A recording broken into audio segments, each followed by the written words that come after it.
आज हम लोग पाठ 7 जंतुओं में अनुकूलन नामक अध्याय को पढ़ेंगे।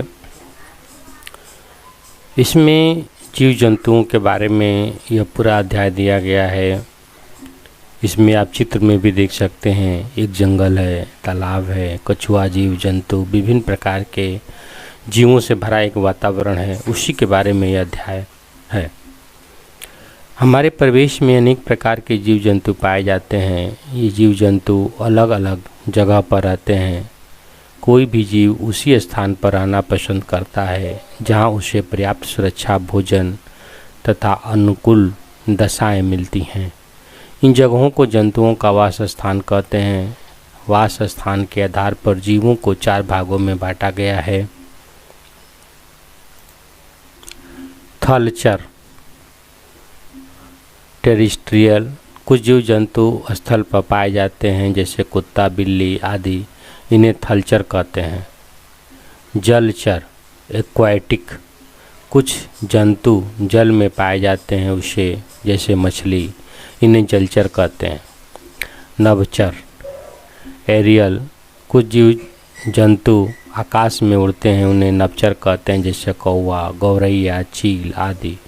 उभयचर, एम्फीबियन, कुछ जीव जंतु जल एवं थल दोनों पर वास करते हैं जैसे कछुआ, मेढक आदि, ये उभयचर कहलाते हैं। वास स्थान के आधार पर अपने परिवेश में पाए जाने वाले जंतुओं के नाम नीचे दी गई तालिका में लिखिए।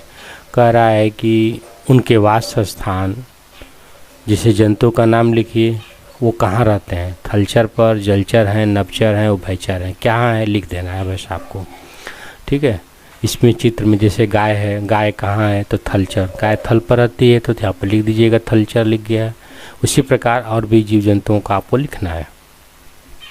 आवास एवं अनुकूलन, प्रत्येक जीव में उसके परिवेश के अनुरूप तालमेल स्थापित करने के लिए होने वाले परिवर्तन को अनुकूलन कहते हैं। यहाँ ध्यान दीजिए, प्रत्येक जीव में उसके परिवेश के अनुरूप तालमेल स्थापित करने के लिए होने वाले परिवर्तन को अनुकूलन कहते हैं। जीव में निम्नलिखित कारणों से अनुकूलन होता है: भोजन की उपलब्धता, वातावरण, प्रजनन, शत्रुओं से रक्षा। अनुकूलन के कारण ही कुछ जंतु जल, थल पर और कुछ नभ में, जल में अपना वास स्थान बनाते हैं। प्रत्येक जंतु में कुछ विशिष्ट लक्षण या शारीरिक संरचनाएं होती हैं। यह उन्हें स्थान विशेष में रहने में मदद करती हैं। आओ जानें कि तरह तरह के जंतु किस प्रकार विभिन्न वातावरण या परिवेश में अपने को अनुकूलित रखते हैं। पहला है जल में रहने वाले जंतु। जल में रहने वाले जंतु जलीय जंतु कहलाते हैं जैसे मछली, ऑक्टोपस आदि। किसी तालाब में तैरती हुई मछली को ध्यान से देखो, यह कैसी दिखाई पड़ती है। कह रहा है कि मछली को देखिए, आइए देखें और समझें। मछली का शरीर नाव के आकार का है, देख लीजिए नाव के आकार का है।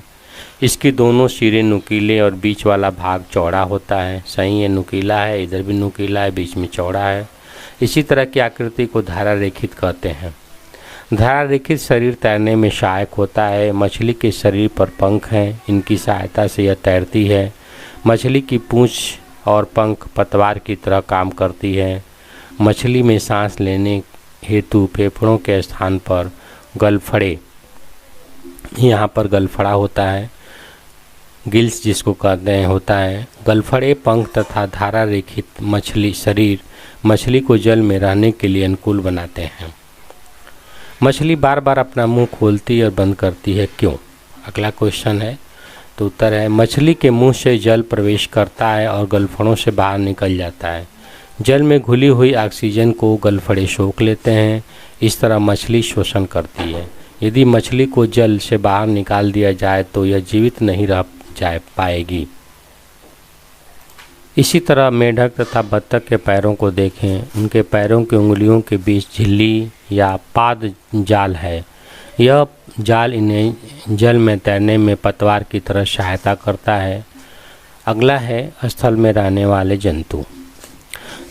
जमीन पर रहने वाले जंतु स्थलीय जंतु कहलाते हैं। स्थलीय वास स्थान में कई विशेषताएं हैं, जैसे घास के मैदान, घने जंगल वाले क्षेत्र, मरुस्थलीय क्षेत्र एवं पर्वतीय क्षेत्र आदि। आइए जानें कि विभिन्न स्थलीय क्षेत्रों में रहने वाले जंतु किस प्रकार अनुकूलित होते हैं। मैदानी भाग में रहने वाले जंतु। क्या आपने कभी सोचा है कि यदि घास के मैदान समाप्त हो जाएं तो शेर पर इसका क्या असर पड़ेगा। शेर वन में अथवा घास स्थल में रहता है। यह एक शक्तिशाली जंतु है जो हिरन जैसे जानवरों का शिकार करता है। शेर का मटमैला रंग उसे घास के मैदान में छिपने में मदद करता है। चेहरे के सामने की आँखें उसे वन में दूर तक शिकार खोजने में सहायता करती हैं। शेर के अगले पैर के नख लंबे और नुकीले होते हैं। इससे उसे अपना शिकार पकड़ने में मदद मिलती है। हिरन भी मैदानी क्षेत्र में रहने वाला जंतु है। पौधे के कठोर तनों को चबाने के लिए उसके मजबूत दांत होते हैं। उसके लंबे कान तथा सिर के बगल में स्थित आंखें उसे खतरों की जानकारी देती हैं। उसकी तेज गति उसे शिकारी से दूर भागने में मदद करती है। मरुस्थल में रहने वाले जंतु। ऊँट को रेगिस्तान का जहाज कहा जाता है। जानते हैं क्यों? ऊपर कुछ जंतु एवं उनके पैरों के चित्र दिए गए हैं। ध्यान से देखिए और उनकी तुलना ऊँट के पैरों से करिए। क्या आप अंतर देखते हैं? ये पैर हैं, ये गाय का, ये घोड़े का, सबका पैर का जो डिजाइन है अलग अलग होता है।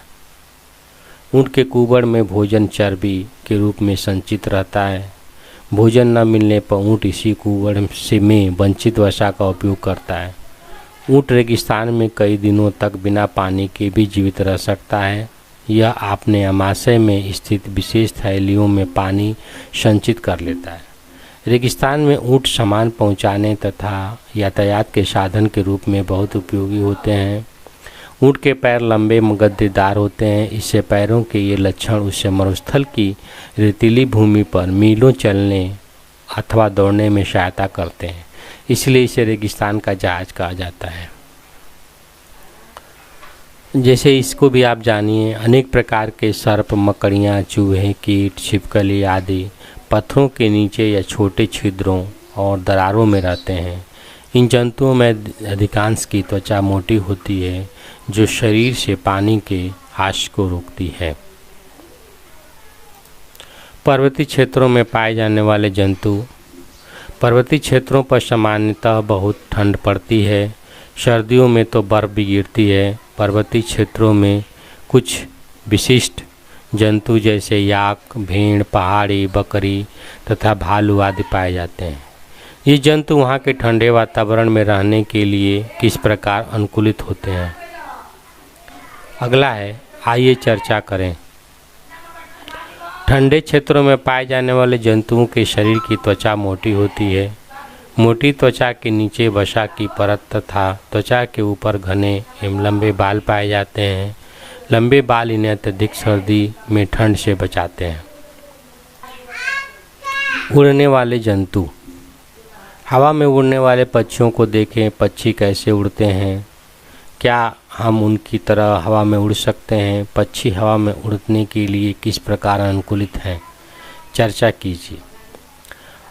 प्रत्येक पक्षी के शरीर में एक जोड़ी पंख होता है जो उड़ने में सहायता करती हैं। उनकी पूंछ उन्हें उड़ते समय दिशा बदलने तथा नीचे उतरने में सहायता करती है। पक्षियों की छाती की मांसपेशियां बहुत मजबूत होती हैं जो इनके पंखों को ऊपर नीचे गति करने में सहायता करती हैं। इनकी हड्डियां हल्की तथा खोखली होती हैं। शरीर की आकृति धारा रेखित होती है। इस प्रकार की संरचना पक्षियों के उड़ने में सहायता होती है। घोंसलों से पक्षियों की पहचान। क्या आपने कभी किसी पक्षी का घोंसला देखा है? पक्षी अंडे देने उसकी सुरक्षा के लिए घोंसला बनाते हैं। आमतौर पर पक्षी अपना घोंसला पेड़ की शाखाओं पर छोटी छोटी टहनियों, घास फूस, बाल, रुई, कपड़े के रेशे आदि की मदद से बनाते हैं।